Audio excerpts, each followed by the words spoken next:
Hola, ¿qué tal mi gente? Un gusto saludarte. Aquí estamos con un motor ZNA, ¿no? Esto es un chinito, pero trae un motor Nissan, de un vehículo chinito, motor Nissan. Vamos a escuchar, tiene un ruido en el motor.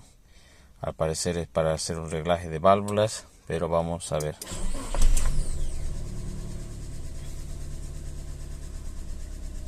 Ahí se puede escuchar.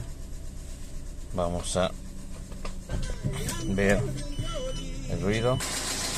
Bueno, vamos a ver el ruido que tiene.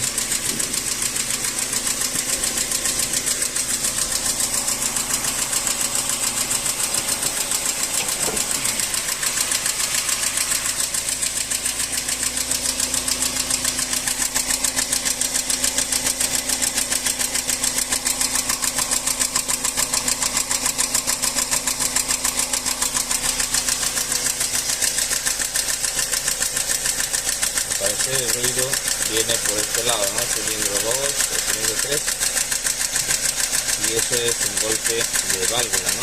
Entonces tenemos que sacar la tapa y revisar en qué estado se encuentran las válvulas, la luz de válvula, para hacer un calibrado, ¿no?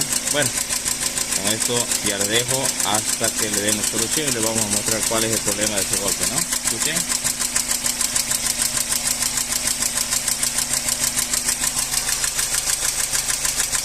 Golpecito clarito, así que vamos a darle la solución. Bueno, si se puede escuchar, ¿no? El golpecito es como si fuera este fierro, ¿no? Como si golpearía así,